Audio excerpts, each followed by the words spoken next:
अब बच्चों आ जाओ एलिमेंट्री मैट्रिक्स में। एलिमेंट्री मैट्रिक्स क्या है? A matrix obtain from an identity matrix by a single elementary operation और transformation is called an elementary matrix.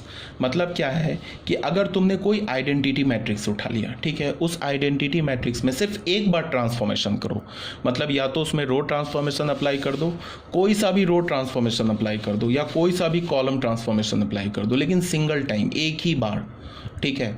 तो आइडेंटिटी मैट्रिक्स में अगर तुमने कोई भी एक रो ट्रांसफॉर्मेशन अप्लाई किया या कोई भी एक कॉलम ट्रांसफॉर्मेशन अप्लाई किया, तो जो मैट्रिक्स आएगा ना, वो मैट्रिक्स क्या होगा? एलिमेंट्री मैट्रिक्स होगा। किस पर? फिर से बता रहा हूँ, आइडेंटिटी मैट्रिक्स उठाओ, 3x3 ऑर्डर का, 4x4 ऑर्डर का, 2x2 ऑर्डर का, किसी भी ऑर्डर का आइडेंटिटी मैट्रिक्स उठाओ, उसमें सिर्फ एक या तो रो ट्रांसफॉर्मेशन अप्लाई करो या तो कॉलम ट्रांसफॉर्मेशन अप्लाई करो, सिर्फ एक बार, ठीक है, मर्जी है कोई सा भी। मैंने बताया ना 3 रो ट्रांसफॉर्मेशन होते हैं एंड 3 कॉलम ट्रांसफॉर्मेशन होते हैं, तो 3 रो ट्रांसफॉर्मेशन में से कोई भी एक रो ट्रांसफॉर्मेशन अप्लाई कर दो, या 3 कॉलम ट्रांसफॉर्मेशन में से कोई भी एक कॉलम ट्रांसफॉर्मेशन अप्लाई कर दो। किस पर? आइडेंटिटी मैट्रिक्स पे। तो जो मैट्रिक्स बन के आएगा ना, वो क्या होगा? हमारा एलिमेंट्री मैट्रिक्स। अगर अभी भी नहीं समझ में आया तो एक एग्जाम्पल देखते हैं, उससे क्लियर हो जाएगा। अब देख लो, हमने क्या किया, एक 3x3 ऑर्डर का मैट्रिक्स लिया, ठीक है। इसमें हमने क्या किया, R1 को चेंज किया। देखो यहाँ पे R1 लिखा है, यहाँ पे R1 लिखा है, इसका मतलब सिर्फ फर्स्ट रो चेंज होगा, सेकेंड रो और थर्ड रो चेंज नहीं होगा। तो R1 को चेंज किया। क्या किया? R1 + 3R2।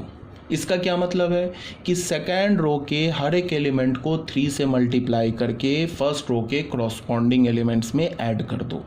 तो देख लो, सेकेंड रो के हर एक इसके एलिमेंट को 3 से मल्टीप्लाई किया तो 0 × 3 0, ऐड करेंगे 1 में तो क्या हो जाएगा? ये तो 1 ही रह जाएगा। अब इसको 3 से मल्टीप्लाई करेंगे तो 1 × 3 3, और 0 + 3 तो ये 3 हो गया। इसको 0 को 3 से मल्टीप्लाई करेंगे, 0 × 3 0, ऐड करेंगे तो 0 रह गया। तो चेंज क्या हुआ? सिर्फ R1 चेंज हुआ, R2 और R3 एज इट इज़ रह गया, क्योंकि मैंने सिर्फ R1 को चेंज किया है। तो हमने ये जो 3x3 ऑर्डर का ए मैट्रिक्स है ना, आइडेंटिटी मैट्रिक्स, इसमें सिर्फ एक रो ट्रांसफॉर्मेशन यूज़ किया है, सिर्फ एक सिंगल रो ट्रांसफॉर्मेशन यूज़ किया। तो ये जो ई मैट्रिक्स है ना, ये हमारा एलिमेंट्री मैट्रिक्स हो गया, ठीक है। अब आ जाओ, फिर एक बी मैट्रिक्स हमने लिया, ये भी एक आइडेंटिटी मैट्रिक्स लिया 3x3 ऑर्डर का। इसमें हमने क्या किया, C1 और C3 को आपस में इंटरचेंज कर दिया। मतलब क्या है, पहला कॉलम जो है उसको थर्ड कॉलम पर भेज दो, थर्ड कॉलम को उठा के फर्स्ट कॉलम पे भेज दो, तो ये बन जाएगा।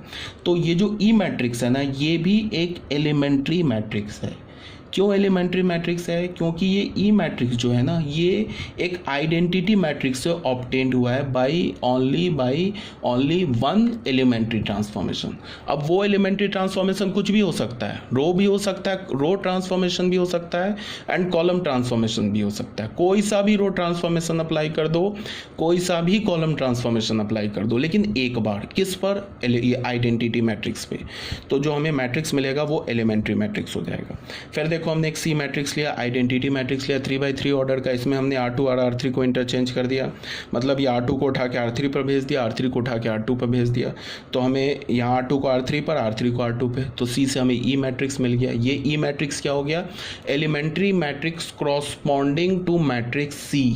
सी मैट्रिक्स के क्रॉसपॉन्डिंग हमें एलिमेंट्री मैट्रिक्स मिल गया। तो एलिमेंट्री मैट्रिक्स भी क्लियर हो गया होगा आपको। अब आ जाओ नोट में। नोट नंबर 1 में क्या बोल रहा है, in a given question we can use only one of these two transformations, either only row transformation और ओनली कॉलम ट्रांसफॉर्मेशन। मतलब क्या है कि अगर तुम एलिमेंट्री ट्रांसफॉर्मेशन से किसी क्वेश्चन को सॉल्व करोगे तो या तो तुम सिर्फ रो ट्रांसफॉर्मेशन यूज़ कर सकते हो या तो कॉलम ट्रांसफॉर्मेशन यूज़ कर सकते हो। मतलब कि एक सिंगल क्वेश्चन में तुम रो और कॉलम को साइमल्टेनियसली यूज़ नहीं कर सकते हो। हाँ, अब रो ट्रांसफॉर्मेशन क्या कितने होते? 3। तो 3 में से कोई भी रो ट्रांसफॉर्मेशन लगा दो, कितनी बार भी लगा दो चलेगा। अगर कितने कॉलम ट्रांसफॉर्मेशन होते हैं? वो भी 3। तो तीनों कॉलम ट्रांसफॉर्मेशन से कोई भी कॉलम ट्रांसफॉर्मेशन लगाओ और हर एक 3 में से किसी को में जितनी बार तुम्हें अप्लाई कर सकते हो कर लो, कोई प्रॉब्लम नहीं, सब चलेगा। बट रो कॉलम को मिक्स नहीं करेंगे। अभी आगे जब हम क्वेश्चन करेंगे ना तो ये भी क्लियर हो जाएगा, ठीक है। तो ये भी हमारा हो गया, नोट हो गया 1। अब नोट नंबर 2 में आ जाओ। नोट नंबर 2 क्या बोल रहा है, in a given matrix if B is a matrix obtained from A after some successive transformation then B is called equivalent matrix and we write A, ऐसे करके इक्विवेलेंट का हम साइन देते हैं B। इसका क्या मतलब है कि हमारे पास कोई एक मैट्रिक्स A है, ठीक है, और A मैट्रिक्स में हमने क्या किया कि रो ट्रांसफॉर्मेशन कुछ लगाते चले गए। 3 रो ट्रांसफॉर्मेशन होता है ना, ठीक है, तो तीनों रो ट्रांसफॉर्मेशन से हम चाहें तो एक रो ट्रांसफॉर्मेशन को कई बार लगा दें, ठीक है। तो हम लोग क्या कर रहे हैं कि एक ए मैट्रिक्स है उसमें रो ट्रांसफॉर्मेशन लगाते चले गए। फिर क्या हुआ कि हमारे पास बी मैट्रिक्स है, ये या तो उसमें कॉलम ट्रांसफॉर्मेशन लगाते चले गए, कितनी बार भी लगा दो कोई प्रॉब्लम नहीं है। जो लास्ट में हमारे पास जो मैट्रिक्स बचेगा ना वो इक्विवेलेंट मैट्रिक्स होगा, किसके, बी, ए के। तो लास्ट में अगर जो मैट्रिक्स बचा बी, उस मैट्रिक्स को हमने क्या बोला, इक्विवेलेंट मैट्रिक्स, किसका, ए का, ठीक है। अब ये बच्चों यहाँ से थर्ड पॉइंट इंपॉर्टेंट है, इसको जरा सुनो ध्यान से। इसमें क्या बोल रहा है कि हमारे पास एक m/n का मैट्रिक्स है, ठीक है, और m/n मैट्रिक्स है। ये हमारा स्क्वायर मैट्रिक्स नहीं है, ये स्क्वायर मैट्रिक्स भी हो सकता है अगर रो कॉलम सेम हो जाए। तो हमारे पास एक m/n का मैट्रिक्स है, एक आइडेंटिटी मैट्रिक्स है m क्रॉस m का, ठीक है। तो अब आइडेंटिटी मैट्रिक्स हमने m क्रॉस m क्यों लिया वो अभी बता रहा हूँ। तो हमने क्या किया ये बताओ, आई ए किसके इक्वल होगा, ए के इक्वल होगा। अब यहाँ पे आई का ऑर्डर क्या है, m क्रॉस m, ए का ऑर्डर क्या है, m क्रॉस n। तो आई में कॉलम और ए का रो मैच कर गया, तो इसका मतलब आई ए जो है ये मल्टीप्लिकेशन वैलिड है, इसीलिए हमने आई का क्या लिया, ऑर्डर क्या लिया, m cross m। n cross n लेते ना अगर, तो फिर आई ए हमारा मल्टीप्लिकेशन वैलिड नहीं होता। तो आई ए को हमने क्या लिया, m क्रॉस m।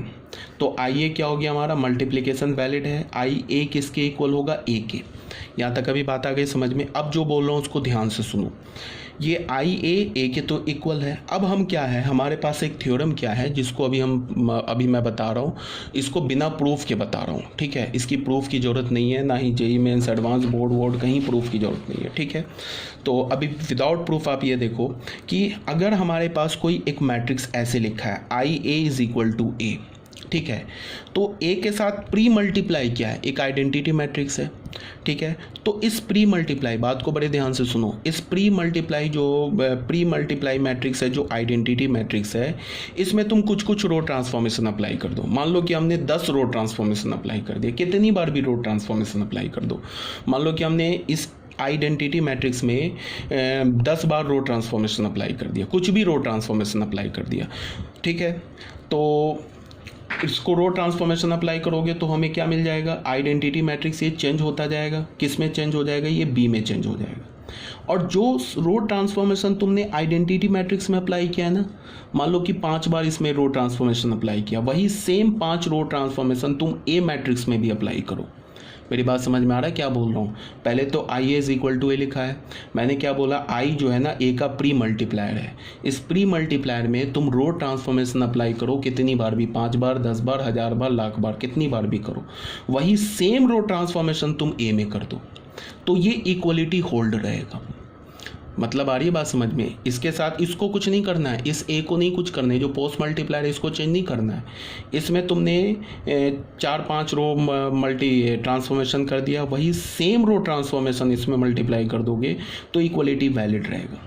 इसमें वो रो ट्रांसफॉर्मेशन अप्लाई करोगे तो ये पी मैट्रिक्स बन जाएगा, इसमें तुमने कुछ रो ट्रांसफॉर्मेशन अप्लाई कर दिया तो ये बी मैट्रिक्स बन जाएगा, तो b is equal to p हो जाएगा। बट हमें ध्यान में क्या रखना है कि जो रो ट्रांसफॉर्मेशन तुमने इस आइडेंटिटी मैट्रिक्स में किया है वही सेम रो ट्रांसफॉर्मेशन तुम यहाँ करोगे, इसको तुम नहीं कुछ करोगे, इसको एज इट इज़ रखोगे तो इक्वलिटी होल्ड करेगा। अब इसका प्रूफ क्या है, ये प्रूफ हम नहीं जानेंगे, और इसका यूज़ क्या है वो अभी आगे मैं बताऊंगा। अब आ जाओ कॉलम में, हमारे पास ये तो रो के लिए था, अब आ जाओ कॉलम के लिए। अब यहाँ पे हमारे पास एक मैट्रिक्स है m/n ऑर्डर का, ठीक है, और एक आइडेंटिटी मैट्रिक्स हमने ले लिया n cross n। n cross n क्यों लिया, बिकॉज अब मैं ना आइडेंटिटी मैट्रिक्स को एक के साथ पोस्ट मल्टीप्लाई करूँगा, तो अगर इसका ऑर्डर n क्रॉस n नहीं लेंगे तो फिर ai तो डिफाइंड ही नहीं होगा। तो ai को डिफाइंड होने के लिए हमने क्या किया, आइडेंटिटी मैट्रिक्स का ऑर्डर क्या ले लिया, n क्रॉस n। अब ai is equal to a हो गया, ठीक है। अब यहाँ जो i है ना ये a के साथ पोस्ट मल्टीप्लाई है। अब मैं क्या बोल रहा हूँ कि तुम इस i पर कोई सा भी कितने टाइम्स, जितनी बार तुमको मने उतने रो कॉलम ट्रांसफॉर्मेशन अप्लाई कर दो, कोई सा भी 3 कॉलम ट्रांसफॉर्मेशन है ना, तीनों में से कोई सा भी कॉलम ट्रांसफॉर्मेशन यूज़ यूज़ करो और जितने टाइम्स तुम करना चाहते हो कर लो तीनों को। तो क्या होगा, AI इज इक्वल टू, ठीक है, तो यहाँ पे हमारे पास अब वही कॉलम ट्रांसफॉर्मेशन तुम सेम कॉलम ट्रांसफॉर्मेशन तुम A मैट्रिक्स में अप्लाई करो। यहाँ पे हमने आइडेंटिटी मैट्रिक्स के साथ अप्लाई कर रहे हैं कुछ कॉलम ट्रांसफॉर्मेशन, वही सेम कॉलम ट्रांसफॉर्मेशन A के साथ अप्लाई करेंगे तो फिर ये इक्वलिटी होल्ड करेगा। इसमें जब तुम कॉलम ट्रांसफॉर्मेशन अप्लाई करोगे ना तो ये क्या हो जाएगा, B मैट्रिक्स बन जाएगा, और इसमें कॉलम ट्रांसफॉर्मेशन अप्लाई करोगे तो ये P मैट्रिक्स बन जाएगा। तो AB मैट्रिक्स ये AB P के इक्वल होगा। इसको नहीं कुछ कर रहे हैं, इस पे हमने मान लो 5 कॉलम ट्रांसफॉर्मेशन अप्लाई कर दिया, वही सेम 5 कॉलम ट्रांसफॉर्मेशन A पे अप्लाई किया तो ये मैट्रिक्स बन गया P, और इसमें 5 बार जो कॉलम ट्रांसफॉर्मेशन अप्लाई किया ना AI पर, तो उसको हमने किससे मल्टीप्लाई कर दिया, A से, तो यहाँ से जो AB आएगा वो P के इक्वल होगा। ठीक है, ये था हमारा। अभी मैं क्वेश्चन इस पे एग्जाम्पल करा रहा हूँ, वो क्लियर हो जाएगा। और अब बच्चों देखो क्या है कि अब ना हमने 4th पॉइंट देखा। 4th पॉइंट में हमारे पास क्या है कि अगर हमारे पास ऐसे देखो, 4th पॉइंट में हमारे पास अगर AB is equal to C के इक्वल है, AB किसके इक्वल है, C के इक्वल है, ठीक है। अब यहाँ पे लेफ्ट हैंड साइड में क्या है हमारे पास, प्रोडक्ट ऑफ 2 मैट्रिक्स, 2 मैट्रिक्स का प्रोडक्ट है, ठीक है।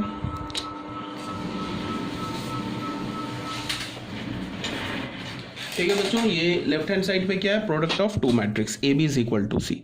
तो अब मैं क्या बोल रहा हूँ तुमको कि मैं ना A मैट्रिक्स, ये A जो है ना B के साथ क्या है, प्री मल्टीप्लायर है, तो A पर मैंने कुछ रो ट्रांसफॉर्मेशन अप्लाई किया और वही रो ट्रांसफॉर्मेशन C पे अप्लाई किया। तो C पर रो ट्रांसफॉर्मेशन अप्लाई करोगे तो क्या मिलेगा हमें, P, कुछ मैट्रिक्स बन के आ जाएगा, उसको हमने P बोल दिया। यहाँ पे भी हमने कुछ रो ट्रांसफॉर्मेशन अप्लाई किया, वही सेम रो ट्रांसफॉर्मेशन C पे अप्लाई किया। तो यहाँ पे A पर रो ट्रांसफॉर्मेशन अप्लाई करोगे तो ये मैट्रिक्स E बन जाएगा। E को तुमने B से मल्टीप्लाई करोगे तो ये P के इक्वल होगा, ठीक है। अब यहाँ पे मैंने क्या बोला कि अगर AB C के इक्वल लिखा है और B पर तुम क्या करो, वो कॉलम ट्रांसफॉर्मेशन अप्लाई करो, वही सेम कॉलम ट्रांसफॉर्मेशन तुम C पर अप्लाई करो तो भी इक्वलिटी होल्ड रहेगा। मतलब क्या है कि हमने B पे कुछ कॉलम ट्रांसफॉर्मेशन अप्लाई किया तो ये E मैट्रिक्स बन गया, ठीक है। अब हमने A और E को मल्टीप्लाई कर दिया और वही सेम कॉलम ट्रांसफॉर्मेशन C पे अप्लाई किया तो A is equal to P होगा। ये भी हमारा क्या होगा, क्लियर है यहाँ तक, ये भी हमारा क्या होगा, सेम होगा। तो यहाँ तक आपको कोई डाउट नहीं होना चाहिए, ठीक है। अभी मैं इसका एक ना एग्जांपल ले रहा हूँ, अभी क्लियर हो जाएगा। अगर मान लो ये जो बोला मैंने नहीं समझ में आया तो देख लो, ये नेक्स्ट इसका है एग्जांपल, यहाँ से क्लियर हो जाएगा।